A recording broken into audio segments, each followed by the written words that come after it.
আসসালামু আলাইকুম viewers, welcome back to my another new video. আজকে আমরা একটি গুরুত্বপূর্ণ ইংরেজি স্ট্রাকচার ক্লাস নিয়ে আলোচনা করব। Okay viewers, let's get started. শুধু বললেই হবে নাকি? শুধু দেখলেই হবে নাকি? শুধু জানলেই হয়ে যাবে নাকি? শুধু চেষ্টা করলেই হবে নাকি? আমরা দৈনন্দিন জীবনে এই ধরনের বাক্যগুলি ব্যবহার করে থাকি। স্ট্রাকচার ব্যবহার করে কিভাবে বাক্যগুলিকে বলবো সেটি দেখে নিই। স্ট্রাকচারটি হলো ইট is easier plus V3 plus than done.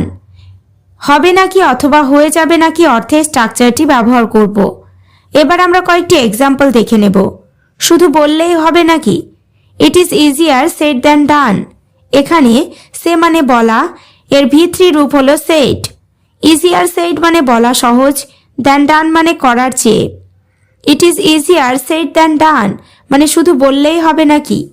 Next, শুধু দেখলেই হবে নাকি? It is easier seen than done. এখানে সি মানে দেখা, এই ভার্বটির V3 রূপ হলো seen. It is easier seen than done মানে শুধু দেখলেই হবে নাকি। নেক্সট, শুধু জানলেই হয়ে যাবে নাকি? It is easier known than done. এখানে ইট মানে এটা, ইজিয়ার মানে সহজ, নোন মানে জানা। ইট is easier known than done মানে শুধু জানলেই হয়ে যাবে নাকি। পরেরটা, শুধু চেষ্টা করলেই হবে নাকি? ইট ইজ ইজিয়ার ট্রাইড দেন ডান। এখানে ইট ইজ ইজিয়ার মানে এটা সহজ, ট্রাইড মানে চেষ্টা করা, দেন ডান মানে করার চেয়ে অথবা সম্পূর্ণ করার চেয়ে। ইট ইজ ইজিয়ার ট্রাইড দেন ডান মানে শুধু চেষ্টা করলেই হবে নাকি।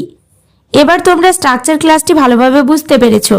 তাহলে শুধু বসে থাকলেই হয়ে যাবে নাকি? শুধু দেখা করলেই হবে নাকি? বাক্যগুলো ইংরেজিতে কি হবে অবশ্যই কমেন্ট করে জানিও। ওকে ভিউয়ার্স, আজ এই পর্যন্ত। চ্যানেলটিতে নতুন হলে চ্যানেলটি সাবস্ক্রাইব করো, লাইক শেয়ার কমেন্ট করতে ভুলো না।